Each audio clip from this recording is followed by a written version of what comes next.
Elle n'est pas tellement motivante cette chanson, sérieusement.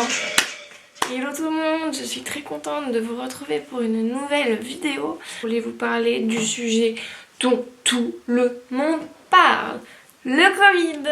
Et oui, j'ai été touchée moi par le Covid et on m'a demandé de faire tout simplement une vidéo pour raconter comment ça s'est passé, les médicaments que j'ai pris, le contexte, enfin voilà tout ça. Donc en fait je vais commencer par le début. Donc ce qui s'est passé, déjà je vous mets dans le contexte, je vivais à l'époque chez ma grand-mère. Donc c'était il y a 3 semaines, là je crois, c'était début octobre. Donc voilà, j'avais décidé de prendre mes affaires et emménager une petite semaine chez ma grand-mère parce que c'est une personne âgée qui a 85 ans et comme tout le monde sait, nous ne sommes pas des mortels. Et voilà, j'ai déjà perdu ma mère, j'ai pas beaucoup... Enfin, on trouve toujours qu'on n'a pas profité suffisamment des siens, du coup je profite à fond de ma grand-mère. Donc du coup, dès que je peux, je vais vivre chez elle. Voilà. Et un dimanche, je suis allée me promener avec mon père et ma soeur. On est allé se promener à Étretat. Je vous mettrai une photo pour ceux qui ne connaissent pas Étretat. Mais bon, quand même, ça m'étonnerait. Enfin, après, ceux qui ne connaissent pas la Normandie, voilà. Donc, on allait se promener là-bas et on fait une balade, voilà, machin. Et en fait, j'arrêtais pas de mettre... d'enlever, de remettre mon manteau, enfin ma doudoune quoi, parce que clairement j'avais une doudoune, il y avait tellement de vent, c'était dingue. On est rentré normal, moi chez ma grand-mère et ma famille bah chez moi quoi, là où je suis actuellement. Tout simplement, le lendemain matin, je me suis réveillée, donc toujours chez ma grand-mère, j'avais terriblement mal à la tête, mais terriblement. J'avais des douleurs dans la mâchoire. En fait c'est descendu comme si j'avais du sang qui coulait là si vous voulez. Et c'est venu dans les gencives, dans les dents. En fait j'ai cru clairement que j'allais perdre mes dents. J'avais des courbatures absolument énormes dans tout le dos. Et au début je me suis dit c'est qu'une crève, voilà, on arrive dans l'automne, bientôt l'hiver, t'as 3 crèves par an, voilà, on commence la première, super, génial, au top. Donc je me lève quand même, mais en fait je me rends compte que mon état s'empire, donc je me recouche, et j'appelle mon père en lui disant ça ne va pas, je crois que j'ai une crève, voilà, et il m'a dit juste prends du paracétamol. Voilà, parce que ouais, pour moi c'était une crève. Et je l'ai rappelé l'après-midi parce que ça n'allait toujours pas. Donc il m'a redit reprends un paracétamol. À savoir que les médicaments, il faut faire très attention aux posologies et à la distanciation au moment où on les prend. Faites très attention. Du coup j'ai attendu 5 heures avant de reprendre un deuxième paracétamol dans la journée. Et que la journée se passe, je reste couchée parce que je suis très très mal. Et voilà, donc je me suis dit, bah c'est quand même bizarre, une crève comme ça, c'est lourd quoi. Mais bon, faut bien y passer. Voilà, j'en ai 3 par an, voilà. Le lendemain, je rappelle mon père en lui disant, c'est une catastrophe, ça ne va pas mieux, j'en ai ras-le-bol, je pleurais. Mais vraiment, je pleurais, enfin quand on est malade en général, enfin on est tous déprimés, hein, ça va de toi. Moi, clairement, je pleurais, j'en avais trop marre, voilà. J'avais vraiment mal. Il me dit plusieurs noms de maladies que j'aurais pu avoir. Voilà, enfin, rhinite, pharyngite, machin. Et je lui dis, mais j'ai pas le nez qui coule. Voilà, j'ai juste mal à la tête. J'ai des courbatures, j'ai mal à la tête, j'ai mal aux dents. Et comme par hasard, 2 heures après que mon père m'ait appelé, je commence à avoir le nez qui coule, le nez bouché, catastrophe. Et donc ça c'était un mardi. Et il me dit, tu rentres à la maison ce soir, si jamais t'as une crève ou quoi, faudrait pas la refiler à ta grand-mère. Sachant qu'encore une fois, c'est une personne âgée, les personnes âgées sont vulnérables, donc il faut vraiment les épargner de tout ça. Sachant que ma grand-mère est inquiète pour moi, elle passe énormément de temps avec moi, et voilà. Donc voilà, je suis rentrée avec mon père. Le lendemain, j'ai passé une très bonne nuit parce que voilà, j'avais pris les médicaments qu'il fallait. Enfin, pas du paracétamol quoi, clairement. J'ai juste, pendant tout mon Covid, même avant de savoir que j'étais positive, je prenais que du paracétamol. Il ne faut surtout pas prendre d'ibuprofène parce que c'est un anti-inflammatoire et ça peut aller contre... Enfin, ça peut être très, très nocif pour le Covid. Voilà. Donc moi j'ai pris que du paracétamol et voilà. Donc ensuite, donc je me suis réveillée le lendemain, ça allait un peu mieux, j'ai repris un peu des forces. Et je crois que je suis allée en cours le jeudi et le vendredi parce que avec mon BTS je travaille que le jeudi et le vendredi, donc j'allais en cours normalement. Même si j'étais très fatiguée et j'avais le nez qui coulait, enfin voilà. Mais ce qui m'a choquée, c'est le vendredi. Je sens que j'avais du mal à respirer. Enfin, forcément j'avais mon masque, il faisait chaud, on était tous serrés. C'était lourd quoi. Mais je sentais vraiment que j'avais du mal à respirer. Ça a duré peut-être 1 heure. Après quand j'ai enlevé mon masque ça allait mieux, heureusement.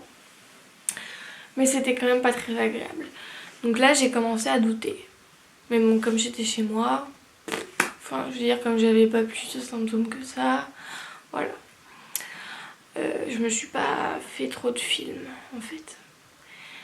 Et après donc les jours se passent et le mercredi ou le mardi je sais plus suivant, je vois une amie qui me dit en fait je t'ai pas dit mais on a notre ami un tel qui a eu le Covid.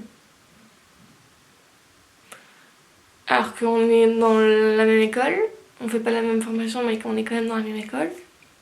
Et la personne avec qui j'étais aussi, elle a attrapé aussi le Covid. Mais bon, je me rappelle plus si c'était en même temps, mais peu importe. Et là, j'ai commencé à me dire merde. Vraiment merde. Et j'étais pas bien du tout. Vraiment, je suis rentrée chez moi. Je suis même pas allée voir ma grand-mère. Je suis rentrée chez moi, j'ai dit à mon père, clairement, je suis cas contact. Parce que si on revient 2 semaines en arrière, oui parce que c'est assez... On revient 2 semaines en arrière, j'ai eu la bêtise, mais la bêtise. Tout simplement c'était une imprudence de ma part, voilà. Pendant les pauses forcément on a besoin d'oxygène quoi. Et c'est pas... Enfin les masques, on n'en peut plus donc forcément tous aux pauses. Comme des idiots, on a enlevé nos masques. Et moi, j'ai mangé un goûter, enfin voilà.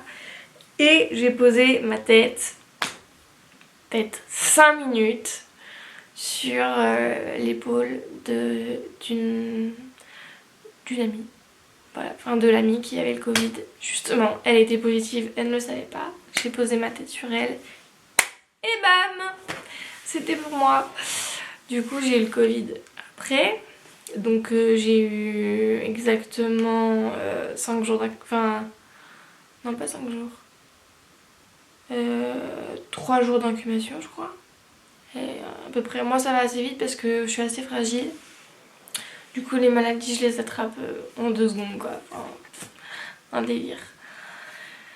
Elle me dit bon bah écoute ok on va aller te faire tester. Enfin en fait il était pas très...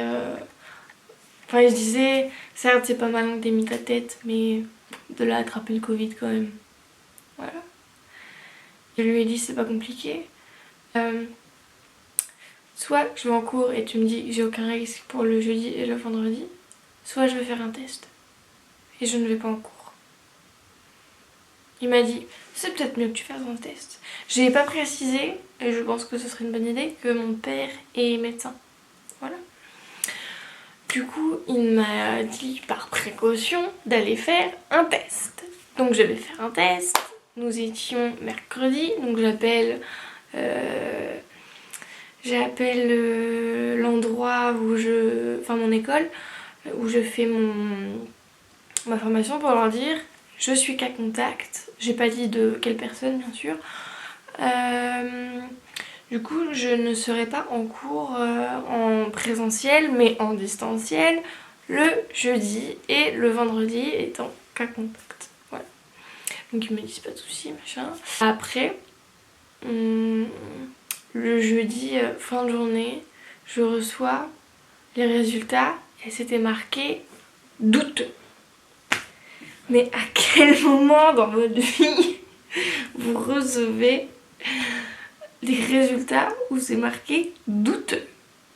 Surtout quand c'est finalement le virus le plus tenace, qui tue et dont tout le monde parle depuis, on va dire, bientôt 1 an quoi. Enfin, ça fait quoi? Ça fait 8 mois. Allez. J'ai commencé à flipper là. Vraiment, j'étais mal. Je me suis dit, non, mais douteux quoi. Du coup, j'appelle le laboratoire. Et là, ils me disent, oui, bah c'est peut-être parce que vous avez le Covid, mais ça veut dire que vous n'êtes plus trop contagieuse. Comment ça, j'ai peut-être eu le Covid? Donc là, j'appelle mon père en urgence qui n'était pas là, qui me dit, bah c'est pas compliqué, tu te refais tester demain. Mais dans un autre labo. Donc je vais dans un autre labo, le lendemain matin, et je reçois les résultats où on me dit vous êtes positive au Covid. Et là c'est la goutte d'eau qui fait déborder le vase. Une catastrophe. Oh, j'étais au bout de ma vie. J'étais au bout de ma vie. Vraiment, je me suis dit merde. Mais ceci étant dit, déjà j'étais très inquiète pour ma grand-mère parce que j'avais quand même passé une semaine avec elle. Et on a eu des contacts toutes les deux. J'étais très proche d'elle. Mais à aucun moment quand j'ai eu ces symptômes-là, je me suis dit j'ai le Covid. Enfin, je veux dire, c'est pas possible quoi. Enfin, voilà, ça me paraissait complètement fou quoi. Du coup, j'ai appelé ma grand-mère. Je lui ai dit j'ai le Covid. J'étais pas très fière de moi. J'étais assez triste, assez anxieuse aussi également. Et très fatiguée. Donc voilà. En fait, ce qui m'a aussi pas mal alertée, c'est peut-être un peu brouillon cette vidéo, mais en fait, il y a tellement de choses qui sont passées, parce que ça fait 3 semaines tout ça, et il s'est tellement passé de choses, même très vite, et en même temps j'ai l'impression que c'est des semaines quoi, enfin dingue. C'est de l'irréel pour moi, complètement irréel. Moi, j'ai passé mon temps dans mon lit parce que j'étais très fatiguée. Alors il faut savoir que je suis quelqu'un d'extrêmement stressé de base, je le ressens plus trop, je prends des médicaments pour le stress, voilà. Après, je me suis dit, quand même, quand tu fais une nuit de 8, 9, 10 heures, allez, t'es reposée.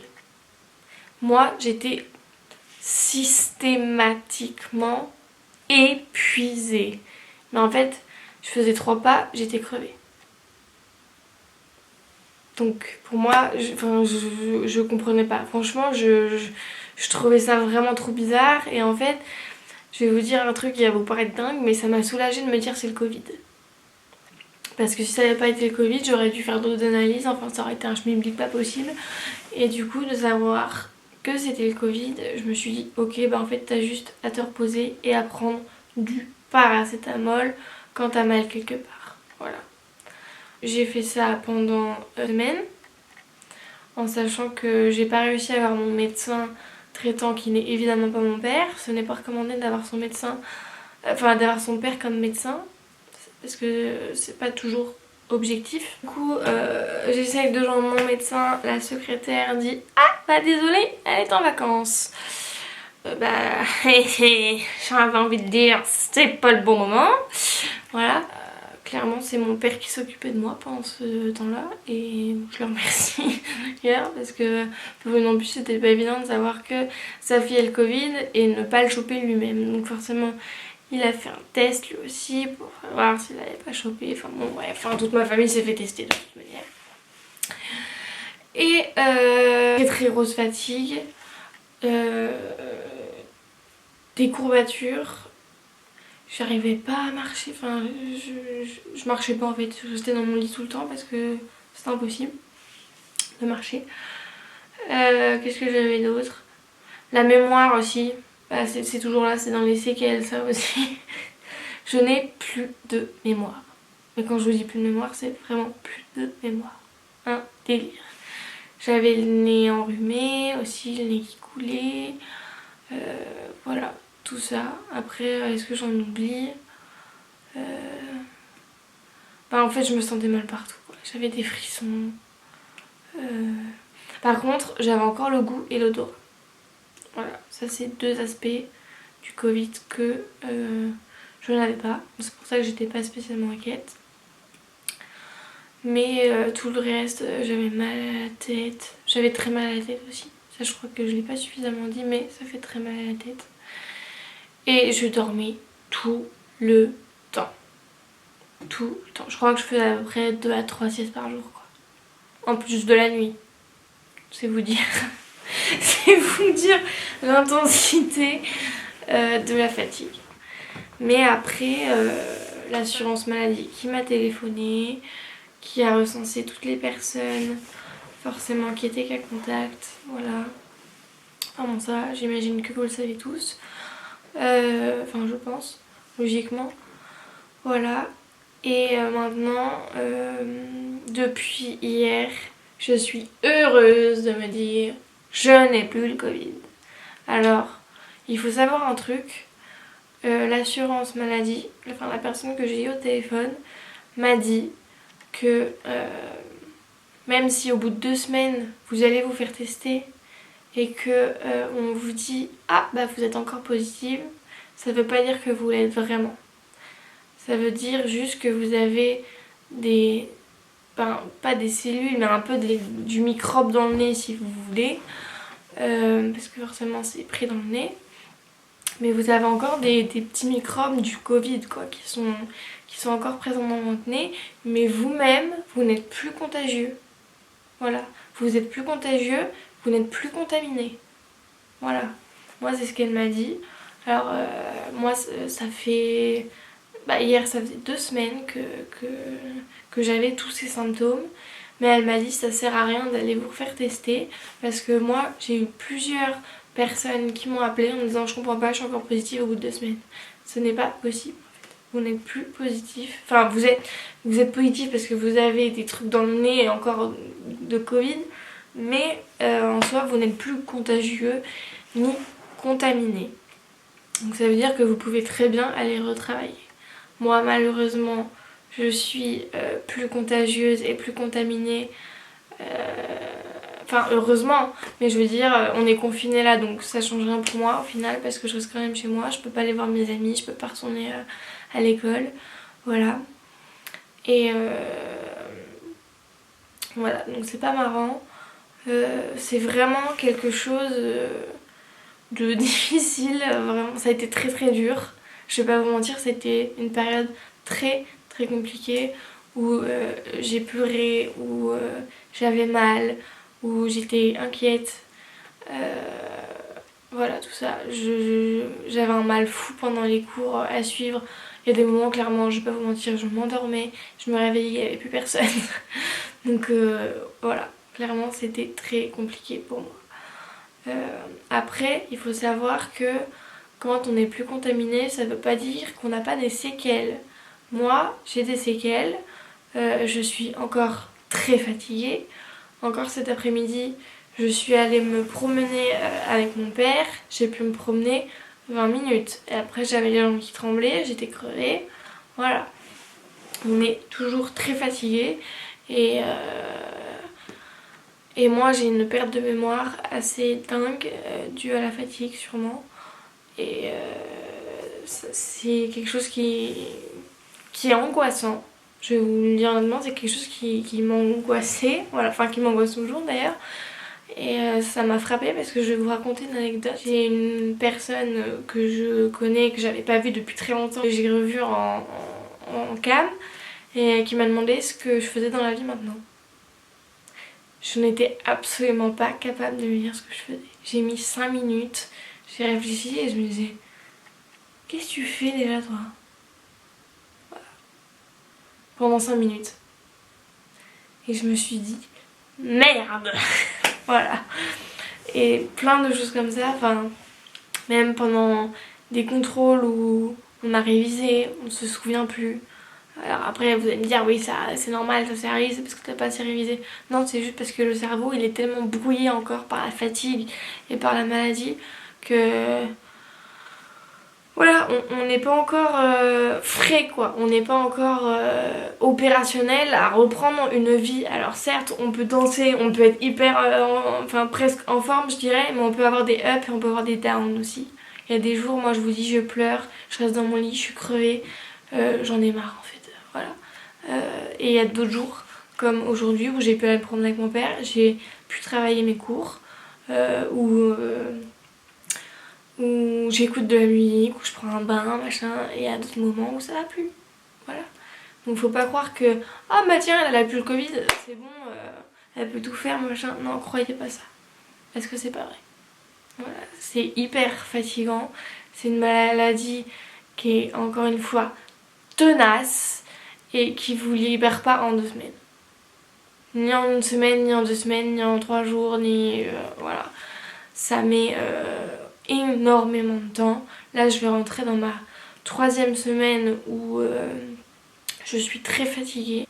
Donc très fatiguée, perte de mémoire. Voilà, c'est tout. C'est pesant, je vous dirais, d'être dans cette situation-là. Après, heureusement, il y a des gens qui sont hyper compréhensifs. Et moi, j'ai la chance de travailler avec des gens qui sont ultra compréhensifs, qui me disent t'inquiète pas, tu verras ça plus tard, quand ça ira mieux.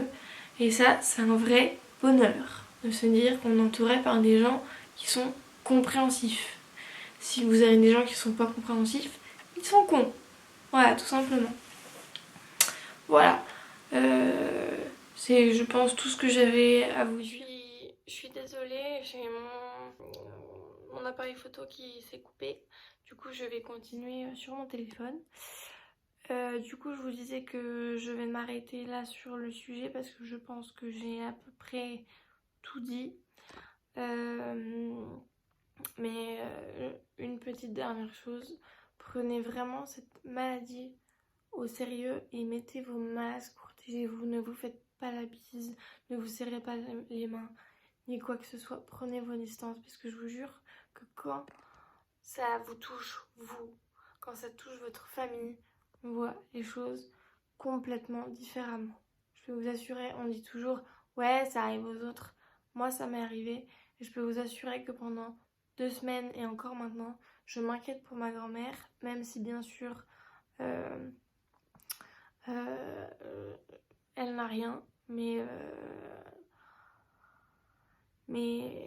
tout le monde ne peut pas être dans ce cas-là en fait. Tout le monde ne peut pas se dire on va rien avoir. Voilà, moi j'ai la chance d'avoir une grand-mère qui est en bonne santé, qui va bien, mais on n'est pas tous pareils. Donc faites attention à vous, faites attention à vos proches, lavez-vous les mains, ne vous faites pas la bise, prenez les distances, quoi. Voilà, si on est reconfiné là, c'est vraiment pas pour rien. Voilà. Donc c'est un sujet qu'une personne qui se reconnaîtra m'a donné et que j'ai trouvé excellent parce que effectivement c'est l'actualité et moi j'ai été pleinement concernée puisque je l'ai vécu. Enfin, oula. je l'ai vécu et c'était très dur, voilà, moralement et physiquement. Donc voilà, faites attention à vous, faites attention à vos proches et voilà, protégez-vous. Mettez votre masque quand vous sortez si vous avez besoin de sortir. Voilà. Je vous fais plein de bisous et j'espère pouvoir vous faire une vidéo plus positive et enfin voilà, plus joyeuse la prochaine fois. Mais je vous retrouve très vite dans une autre vidéo. Voilà. Bye bye. Hey.